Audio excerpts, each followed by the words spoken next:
The Pennsylvania State Police has issued an Amber Child Abduction Alert for Reading City Police Department, Berks County. Reading City PD is searching for Janae Clea Henry, 13 years of age, black female, being 5 feet 1 inches tall, approximately 106 pounds. She was last seen in the area of Schuylkill Avenue in Reading City, Berks County on August 31st, 2022 at approximately 0200 hours.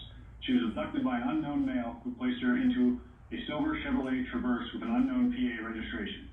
Repeating, the Pennsylvania State Police has issued an Amber Child Abduction Alert for Reading City Police Department, Berks County.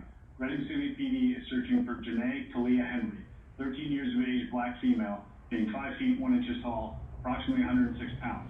She was last seen in the area of Schuylkill Avenue in Reading City, Berks County on August 31st, 2022 at approximately 0200 hours. She was abducted by an unknown male who placed her into a silver Chevrolet Traverse with an unknown PA registration. Anyone with information about the abduction should immediately contact the police by calling 911. For more information, go to www.amber.pa.gov. This has been an Amber Child Abduction Alert for Reading City Police Department, Berks County.